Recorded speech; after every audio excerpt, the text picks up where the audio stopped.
एक छोटे से गांव में जहां हर सुबह बहुत सुंदर और सुकून भरी होती थी, वहीं एक साधारण सा घर था। उस घर में राजेश अपनी 8 साल की बेटी मीरा और उनके पालतू कुत्ते शेरू के साथ रहता था। मीरा की माँ कुछ समय पहले गुजर चुकी थी और उसी कमी की वजह से मीरा खुद को बहुत अकेला महसूस करती थी। ऐसी ही एक सुबह मीरा अपने कमरे में गहरी नींद में सो रही थी। तभी राजेश धीरे धीरे उसके पास पहुंचता है। मीरा, उठ जा बेटी, सूरज निकल चुका है। देख, तेरी माँ को हमसे दूर हुए 1 साल हो गया है। अब और कब तक तू ऐसे उदास रहेगी? मुझे माँ चाहिए पापा। मुझे उनकी बहुत याद आती है। हर सुबह मैं उन्हें याद करती हूँ और उनके बिना सब अधूरा लगता है। मैं हूं ना बेटी, मैं हमेशा तेरे साथ हूँ। सब ठीक हो जाएगा, वादा करता हूँ। मैंने तेरे लिए एक नई माँ ढूंढी है जो तेरी देखभाल करेगी, तेरे हर सुख दुख में साथ रहेगी। नई माँ? पापा, क्या आप सच में चाहते हैं कि मैं किसी और माँ के साथ रहूं? हाँ मेरी बच्ची, वो बहुत प्यारी और समझदार हैं। वो तुझे बहुत प्यार देंगी, तुझे स्कूल भेजेंगी और तेरी हर चीज का ख्याल रखेंगी। सब कुछ फिर से पहले जैसा खुशहाल हो जाएगा। मीरा चुपचाप सब सुन रही थी, लेकिन मीरा की मासूम आंखों में एक अनजाना डर था। उसे अंदाजा भी नहीं था कि ये नई माँ उसकी जिंदगी में क्या लेकर आने वाली थी। कुछ बातचीत और मुलाकातों के बाद कुछ हफ्तों में ही विमला से राजेश की शादी हो जाती है। एक सुबह आंगन में राजेश और विमला साथ बैठे थे, जबकि मीरा दूर कोने में अपने कुत्ते शेरू के साथ खड़ी थी। जी, आपने बिल्कुल ठीक कहा था। बच्ची को अपनी माँ की बहुत जरूरत है। मैं इसका पूरा ख्याल रखूंगी और इसे कभी अकेला नहीं महसूस होने दूंगी। मुझे पता है विमला, मुझे पूरा भरोसा है कि तुम बहुत अच्छी हो और मुझे यकीन है कि मीरा भी तुम्हें पसंद करेगी और तुम्हारे साथ खुश रहेगी। विमला की नजर मीरा पर पड़ती है। उसकी मुस्कान थोड़ी सख्त होती है, लेकिन राजेश के सामने वह तुरंत नर्म हो जाती है। मीरा बेटी, आओ ना, आज मैं तुम्हें एक नई कहानी सुनाऊंगी। हाँ बेटी, आओ ना, विमला माँ तुम्हें कहानी सुनाने के लिए बुला रही हैं। मीरा धीरे धीरे विमला के पास आती है। विमला उसे अपने पास बिठाने की कोशिश करती है, लेकिन मीरा थोड़ी दूरी बनाकर खड़ी रहती है। कितनी प्यारी बच्ची है। अब से तुम मेरी बेटी हो और मैं हमेशा तुम्हारे लिए यहाँ रहूंगी। मीरा विमला की बात सुनकर चुपचाप अपनी आंखें नीचे झुका लेती है। शेरू जोर से गुर्राता है, लेकिन इस बार उसकी आवाज थोड़ी तेज और चेतावनी जैसी होती है। विमला उसे घूर कर देखती है। यह कुत्ता बहुत शोर करता है, लगता है कुछ समझाना चाहता है। नहीं विमला, यह शेरू बहुत वफादार है। इसे मीरा की माँ ने पाला था। यह हमेशा मीरा के साथ रहता है और हमेशा उसकी सुरक्षा करता है। विमला मुस्कुरा देती है, लेकिन उसकी मुस्कान के पीछे छुपा गुस्सा मीरा महसूस कर चुकी थी। यह नई शुरुआत प्यार से ज्यादा दिखावे की थी।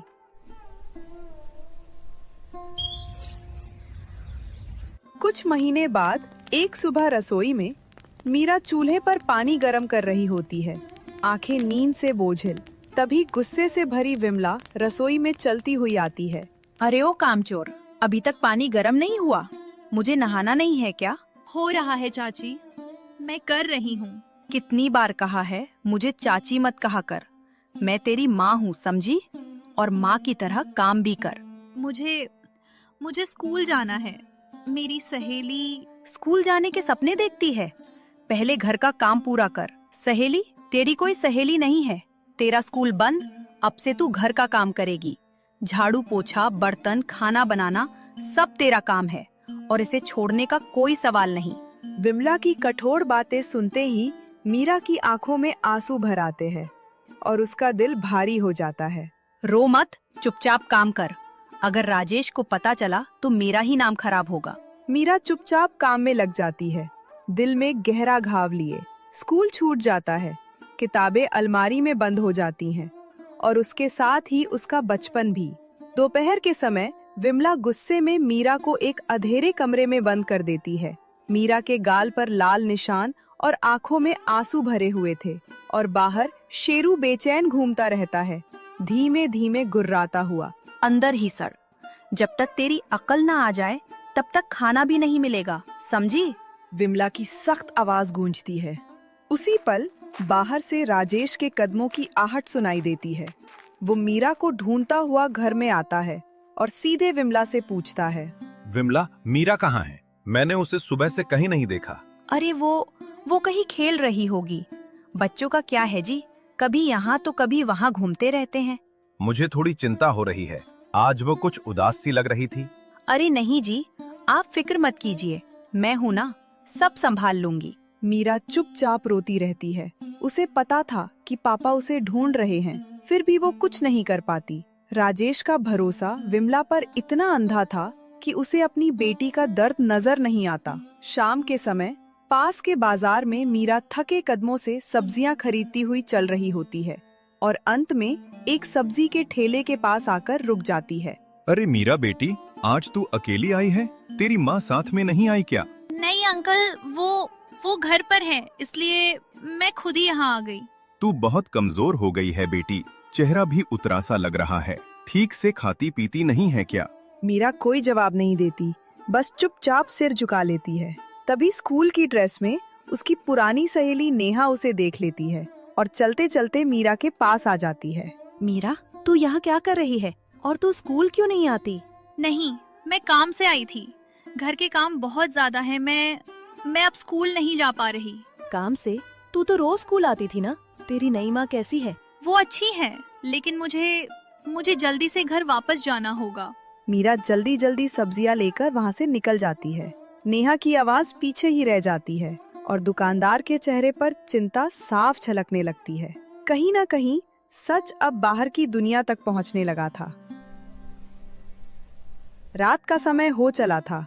तभी बाहर से थका हारा राजेश रसोई में आता है, जहाँ मीरा जमीन पर बैठी बर्तन धो रही होती है। ये दृश्य देखते ही उसके चेहरे पर गहरी चिंता उभर आती है। विमला, मीरा से इतना काम मत करवाया करो। वो अभी बहुत छोटी है, उस पर इतना बोझ ठीक नहीं। अरे जी, आप भी ना बेवजह चिंता करते रहते हैं। मैं तो बस इसे काम करना सिखा रही हूँ। बड़े होकर यही सब तो काम आएगा। घर का काम करने में भला क्या बुराई है? लेकिन वो स्कूल भी तो नहीं जाती, पढ़ाई भी जरूरी है। स्कूल? अरे जी, उसकी तबीयत ही ठीक नहीं रहती, कमजोर है ना, और फिर स्कूल में पढ़ाई का इतना बोझ पड़ता है। मैंने सोचा कुछ दिन आराम कर लेगी तो ठीक हो जाएगी। विमला की बातों में आकर राजेश चुप हो जाता है। वह एक नजर मीरा की तरफ देखता है। मीरा कुछ नहीं कहती, बस धीरे से अपना सिर झुका लेती है। क्या हुआ बेटी, तबीयत ठीक नहीं है क्या? चेहरा इतना उदास क्यों लग रहा है? नहीं पापा, मैं ठीक हूँ, बस थोड़ा थका थका सा महसूस कर रही हूँ। विमला के चेहरे पर एक विजयी मुस्कान फैल जाती है, जिसे राजेश समझ नहीं पाता। उसका प्यार अब सच देखने से अंधा हो चुका था। अगली सुबह आंगन में विमला खुले संदूक के सामने बैठी जोर जोर से चिल्ला रही होती है। चोर चोर, मेरे पैसे कहाँ गए? ये सब कैसे हो सकता है? विमला की तेज और भारी आवाज पूरे घर में गूंज जाती है। ये सुनते ही राजेश घबराकर अंदर से दौड़ता हुआ आंगन में आता है और समझने की कोशिश करता है कि अचानक इतनी बड़ी हलचल क्यों मच गई है। क्या हुआ विमला, इतनी जोर जोर से क्यों चिल्ला रही हो? मेरे संदूक से 500 रुपए गायब हैं। मैंने सुबह ही वहाँ रखे थे, जरूर किसी ने चुराए हैं। चोरी? किसने चोरी की? घर में तो हम 3 ही लोग हैं। और कौन करेगा? ये लड़की। मैंने इसे कई बार अपने संदूक के पास घूमते हुए देखा है। नहीं पापा, मैंने कुछ भी नहीं किया। सच में, मैं वादा करती हूँ, मैंने वहाँ से कोई पैसा नहीं छुआ। मैं कभी ऐसा नहीं कर सकती। मैं आपसे झूठ नहीं बोल रही, मैं बस अपना काम कर रही थी। मीरा, सच सच बता, तूने चोरी की है? नहीं पापा, मैं झूठ नहीं बोल रही, मैंने कुछ नहीं लिया। झूठ बोल रही है ये, मैंने अपनी आँखों से देखा है। ये बहुत शरारती लड़की है। मुझे तो पूरा यकीन है इसने स्कूल जाने के लिए पैसे चुराए होंगे। राजेश मीरा की आंखों में सच्चाई ढूंढने की कोशिश करता है, लेकिन उसके चेहरे पर गुस्सा और निराशा साफ झलकने लगती है। विमला ने बड़ी चालाकी से मीरा की मासूमियत पर शक की परछाई डाल दी थी। पैसे कहाँ हैं मीरा, मुझे सच बता। पापा, मुझे नहीं पता, सच में नहीं पता। मैंने वो पैसे नहीं लिए, कसम से पापा, आप मुझ पर भरोसा करो। देखिए जी, कैसे आराम से झूठ बोल रही है। ऐसी बच्ची को घर में रखना ठीक नहीं, ये हमें बदनाम करेगी। इसे घर से निकाल दीजिए। घर से निकाल दूं? नहीं विमला, ये मेरी बेटी है, मैं इसे घर से कैसे निकाल सकता हूँ? तो फिर मैं इस घर में नहीं रहूंगी, या तो ये रहेगी या मैं। फैसला आपको करना है। राजेश असमंजस में पड़ जाता है, लेकिन मीरा की आंखों में छुपा दर्द साफ झलक रहा था।